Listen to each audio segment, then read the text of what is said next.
Tu es inquiet, m'écris-tu, de l'issue d'un procès que t'intente un ennemi fou furieux, et tu penses que je vais te conseiller de prévoir des jours meilleurs et de trouver l'apaisement dans les douceurs de l'espérance. À quoi bon en effet hâter la venue des malheurs et souffrir à l'avance de ce qui sera temps de supporter le moment venu, ce qui nous fait perdre le présent par crainte de l'avenir. Sans aucun doute, c'est une sottise de se rendre aujourd'hui malheureux parce qu'un jour on doit le devenir. Mais c'est par un autre chemin que je veux te conduire à la sécurité. Si tu veux chasser toute inquiétude, considère que toutes tes craintes se réaliseront à coup sûr. Et, quel que soit le malheur, prends-en l'exacte mesure et évalue ensuite ta crainte. Tu comprendras certainement que son objet est sans grande importance. Il ne faut pas longtemps pour réunir des exemples qui te le confirmeront. Chaque époque en offre. Rappelle-toi n'importe quelle période de notre histoire, qu'il s'agisse de la vie politique ou de la guerre. Tu trouveras de grands caractères qui se sont forgés peu à peu ou qu'un élan magnifique a révélé. Que peut-il t'arriver de pire si tu es victime d'une condamnation? Que l'exil ou l'emprisonnement? Que peut-on craindre de plus affreux que le feu, que la mort? Examine chacun de ces malheurs et évoque ensuite l'exemple de ceux qui les ont méprisés. Tu n'auras pas de mal à les trouver, mais plutôt à faire un choix parmi eux. Ce sont des vieilles histoires, me diras-tu, qu'on rebâche dans toutes les écoles. Et quand on viendra au mépris de la mort, tu me raconteras la fin de Caton.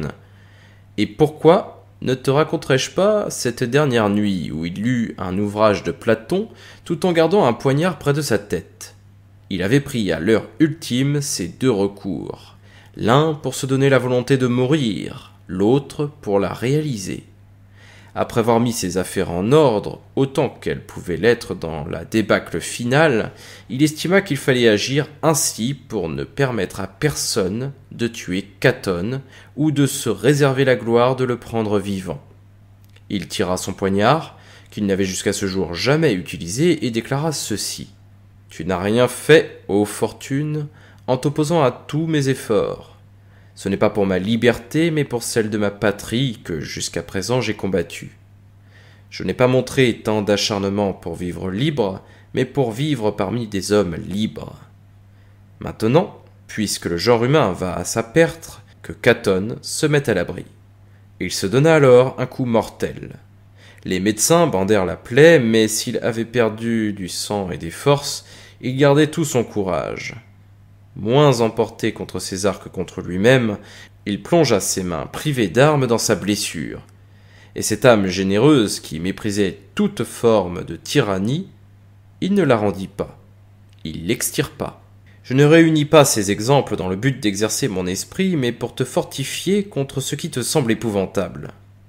J'y parviendrai plus facilement en te montrant qu'il n'y eut que des héros pour mépriser le moment où l'on doit rendre l'âme, mais aussi des hommes qui s'étaient montrés lâches par ailleurs, mais sûrs en cette occasion d'égaler les plus courageux.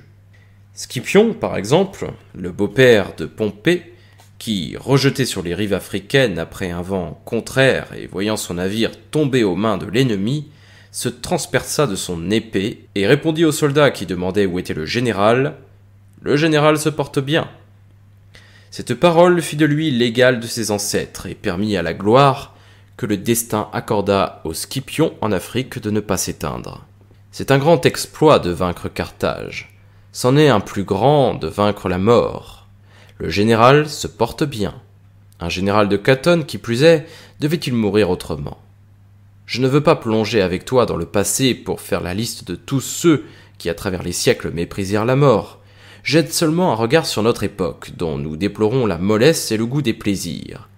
Tu trouveras des hommes de tout rang, de toutes conditions, de tout âge, qui ont mis par la mort fin à leurs maux. Crois-moi, Lucilius, on a bien tort de craindre la mort. Grâce à elle, on n'a plus rien à craindre. Écoute donc en toute tranquillité les menaces que profère ton ennemi. Au fond de toi, tu trouveras des raisons d'avoir confiance, mais comme bien des circonstances étrangères à l'affaire peuvent faire pencher la balance, espère en l'issue la plus juste et prépare-toi en même temps à l'issue la plus injuste. Avant tout, Rappelle-toi ceci. Il faut s'intéresser aux événements eux-mêmes, non au bruit qui les entoure, et aller au fond des choses.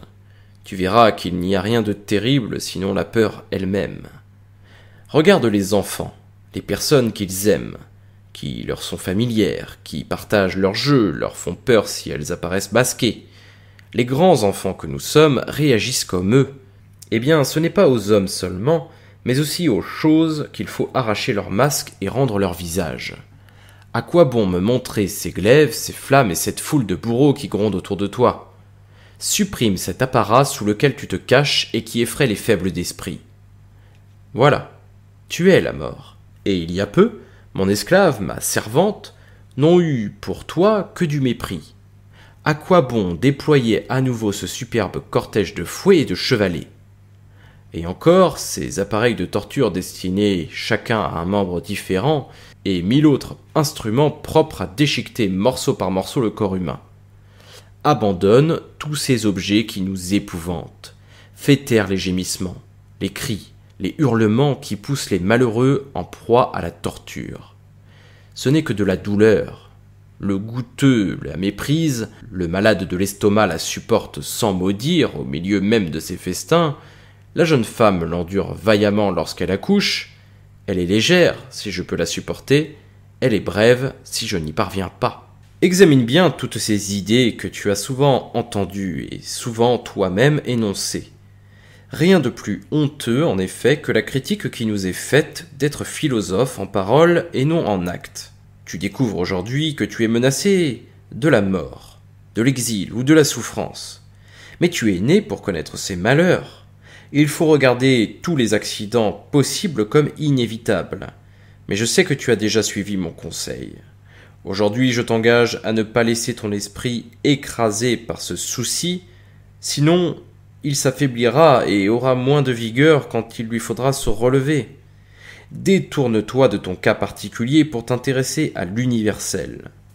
Dis-toi que tu as un pauvre corps fragile et mortel, les festins provoquent des indigestions, les beuveries, l'engourdissement des muscles ou des tremblements, le plaisir charnel des rhumatismes dans les pieds, les mains et toutes les articulations.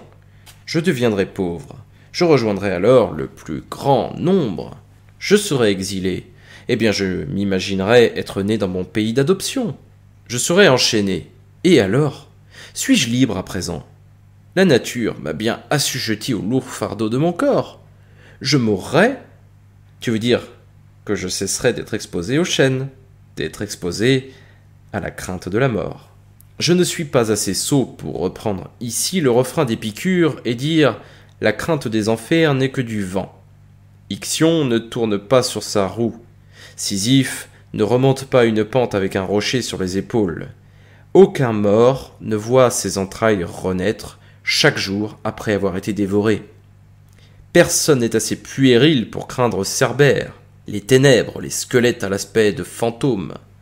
La mort nous consume ou nous libère. À ceux qu'elle libère, elle laisse le meilleur en leur enlevant leur fardeau. À ceux qu'elle consume, elle ne laisse rien. Le bien comme le mal sont anéantis. Permets-moi de citer ici un vers de toi, mais considère-le, je t'en prie, comme valable non seulement pour autrui, mais pour toi aussi. C'est une honte de parler d'une façon et de penser d'une autre. Je me rappelle que tu as une fois développé l'idée que nous ne tombons pas soudainement dans la mort, mais que nous avançons vers elle pas à pas. Nous mourrons chaque jour, car chaque jour nous est ôté une part de notre vie. À mesure que notre âge s'accroît, notre vie diminue. Nous perdons l'enfance, puis l'adolescence, puis la jeunesse. Jusqu'à la journée d'hier, tout le temps qui s'est écoulé est mort. Même le jour que nous sommes en train de vivre, nous le partageons avec la mort. Ce n'est pas la dernière goutte d'eau qui vide la clepsydre, mais toutes celles qui sont tombées auparavant. Ainsi, la dernière heure, celle de notre fin, n'est pas la seule à provoquer notre mort, mais la seule à la mener à terme. C'est à ce moment que nous atteignons le but, mais nous marchons depuis longtemps. Tu avais exposé ces idées selon ton style habituel, toujours plein de grandeur, certes, mais jamais plus ardent que dans les passages où tu mets l'expression au service de la vérité. Il n'y a pas qu'une mort, mais celle qui nous emporte est la mort ultime. Je préfère que tu lises tes propres écrits plutôt que ma lettre. Tu y verras que cette mort redoutée est la dernière, non la seule. Je sais ce que cherchent tes yeux, le mot généreux, le précepte utile que j'ai glissé dans ma lettre. Celui que je vais t'envoyer se rapporte au sujet même que nous venons de traiter. Épicure ne critique pas moins ceux qui désirent la mort que ceux qui la redoutent. Il est ridicule, dit-il, de courir à la mort par dégoût de la vie, quand c'est notre manière de vivre qui nous force à courir la mort. Ailleurs, il déclare « Quoi de plus ridicule que de rechercher la mort quand on a rendu sa vie impossible par la crainte de la mort ?» À ces maximes, on peut ajouter celle-ci qui est de la même veine. L'imprudence des hommes, ou même leur folie, est telle que certaines sont poussées à la mort par la crainte de la mort. Médite l'une ou l'autre, et tu fortifieras ton âme pour supporter ou la mort ou la vie. Il faut méditer et se fortifier pour ne pas trop aimer la vie, et ne pas la détester non plus. Même quand la raison nous conseille de mettre un point final, il ne faut pas prendre son élan tête baissée sans réfléchir. Un homme courageux et sage ne doit pas fuir la vie, mais en sortir. Avant tout, il doit bannir ce sentiment qui anime bien des gens, la passion de la mort. Oui, mon cher Lucilius, il en est de la mort comme d'autres objets. Elle provoque en notre âme un désir insensé qui souvent a pour victime des hommes généreux et dotés d'une grande force de caractère, et souvent aussi des hommes lâches et mous. Les uns méprisent la vie, les autres en sont accablés. Certains en ont assez de voir et de faire toujours la même chose. Ils ne détestent pas la vie, ils en sont dégoûtés. Nous tombons dans ce travers à l'instigation même de la philosophie quand nous déclarons « Jusqu'à quand cette éternelle répétition ?» Se réveiller, dormir, manger, avoir faim, avoir froid, avoir chaud, rien n'a de fin. Tout est pris dans un même cercle, tout fuit, tout se suit. La nuit chasse le jour et le jour la nuit.